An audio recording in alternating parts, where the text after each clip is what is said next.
Hello everyone, hope you're doing well. Today we're back on the second update 1.91 dev server, and it's time to have a look at the new light cruiser that is coming to Britain in update 1.91. And I feel kind of sorry for it, the HMS Arethusa, because it's being compared to some vehicles which are just completely out of its league. So remember, this thing is a rank 4 battle rating 5.0, but if you look at the other trees and what they're getting, you got the Chapayev at 5.7.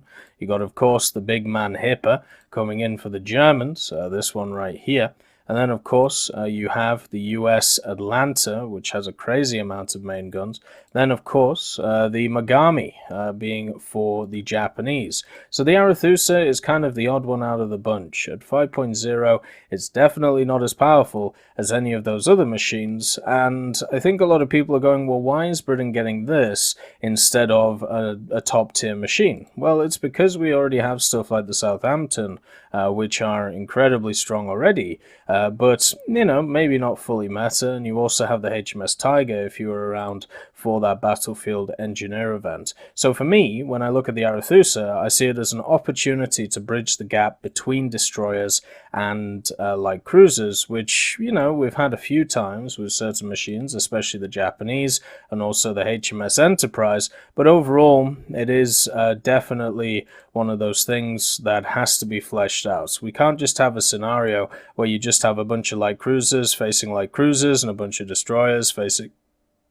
destroyers and so on and so forth, because eventually there's going to have to be some form of merging, and I feel like an Arethusa is a good middle ground. So the Arethusa has three double sets of 6-inch guns, the Mark 23s. Then it has 4 sets of dual mounted 4-inch cannons, the Mark 16s. Then 2 sets of quad 40mm Bofors, always scary. 5 sets of 20mm Oerlikons, and 4 sets of dual-mounted 20mm Oerlikons. Now, what is cool about the Oerlikons is some of them are actually mounted on top of the turret. So you have a set of dual Oerlikons right here on top of the 6-incher, and also on the back. So the coverage that your main guns have, some of these guns also have. If you want to see the quad 40s, look at these. They look so scary. Like, there is no aircraft that is getting anywhere near these Bofors or any light machine either. It also has a complement of torpedoes, as you can see here. The torpedoes that it can carry are very simple, 3 aside, 6 in total. So not a massive amount of torpedoes, but enough to be able to do something to the enemy if anything goes wrong. The guns themselves, so it has 2 main sets of jewels on the front, then not really a lot else. Then it has scattered down the ship, just random 20mm, then the 40s in the middle, then of course on the back you got the 4 inches in a set of, well, quads I suppose, in this little square here. Then you've got the back guns, which is just 1 set of dual mounted 6 inches. So if we're talking about the spread of guns, they're all over the place, which is nice. You're going to get full coverage of your machine.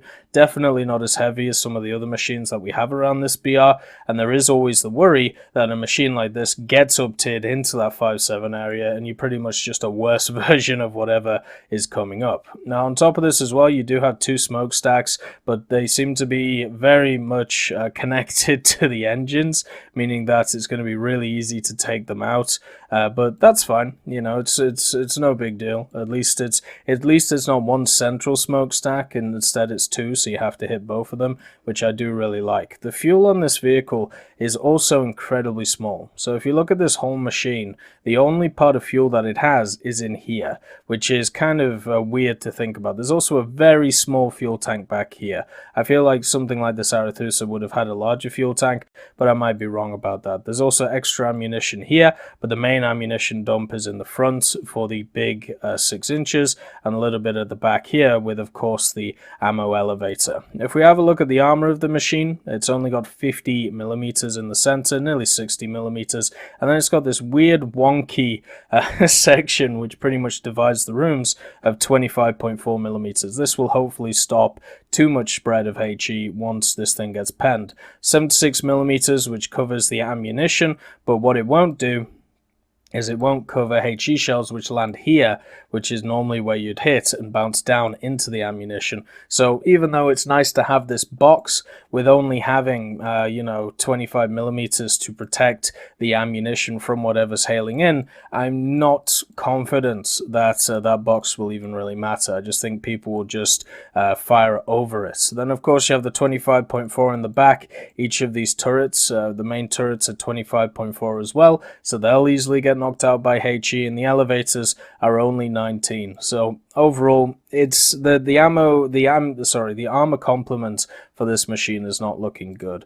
The main problem, in my opinion, is if you have a look at a lot of the other light cruisers for the British, the Enterprise, you have a look at something like the Dido, even the Leander or the Southampton, they generally have a decent amount of armor for their tier, and they have a decent amount of guns, whereas this Arethusa, I think it lets itself down in the armor department, and that's just because of where the armor is situated. It also only has 623 crew members, which compared to some of the other behemoths which have got added, which have over 1,000, means that its survivability might be a bit of a problem. But overall, if you have a lot of these problems can be solved by generally good playstyle or trying to use the guns effectively. So we'll see if we can do that.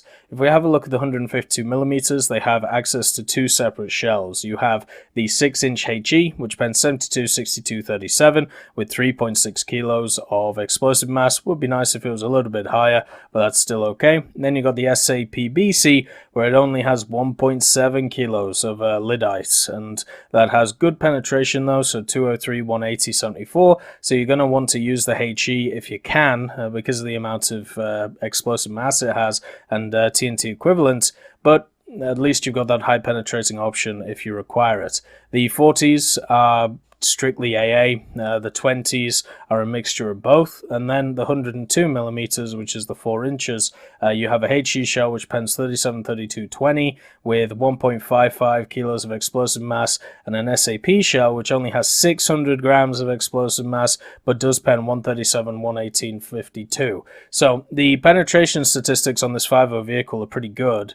The problem is the damage that's going to come after it, which may be a bit of a problem. It won't be able to nuke people. Instead, we're going to have to hope for a sustained fire rate and stuff which works pretty well in that regard.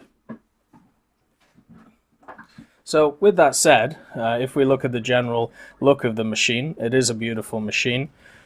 The other thing as well is that the turrets are quite slow when it comes to these 6 inches. Obviously, with the amount of 40s and 20s on this machine, anything that gets close to it aircraft-wise or small boat-wise is just going to get torn apart, as you can see from the guns which are moving about. But the main problem is the main armament. So it's all well and good for a machine to be good at the secondary things in, War Thunder, which is killing aircraft, killing smaller boats. But if you have an issue as a light cruiser dealing with other light cruisers, then you're gonna have a problem. And that's what I see from this machine. The reload isn't as good as certain American light cruisers, which you're going to face over and over again. The damage is not as good as the majority of machines that you have out there, and also you have the least amount of guns compared to a lot of others. So when it comes to its survivability, not too high. When it comes to its speed, it's pretty much middling.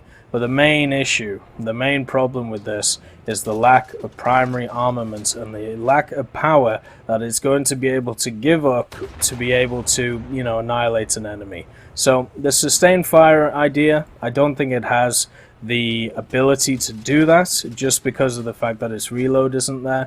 If its reload was slightly better, we would be definitely having a different story. But for me, when it comes to the main armament of this, I compare it to the 152s, I compare it to the 203s, I compare it to the 127s of the Americans, and I just don't see it matching up because it's only 6 guns instead of something like 10 or 12 or 8. So that's my main issue with the machine.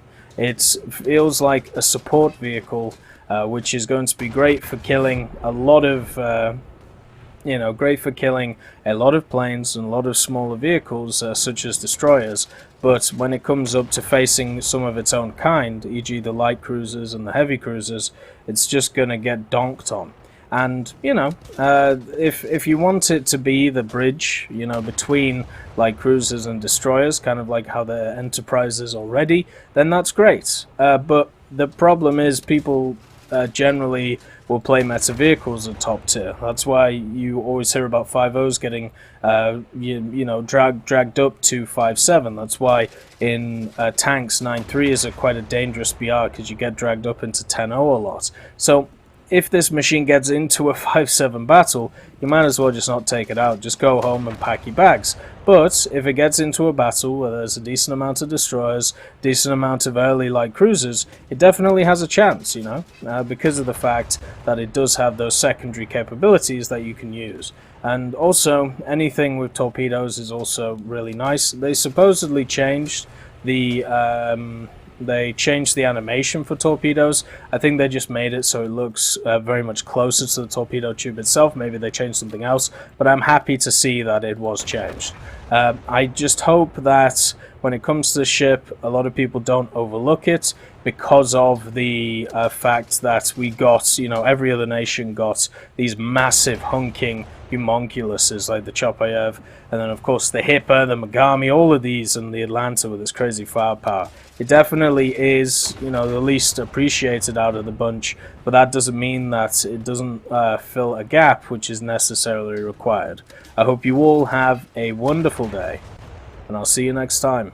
I'd just like to thank Ambrosius McClellan, B. Young, Blackie, Daniel Stanton, John Ryman, Joseph Anders, Martinez, Mopar 1969, Moxie, Super Cacti, Uyans Terry, and Elove Goats, and of course Seductive Trash Can for supporting the channel.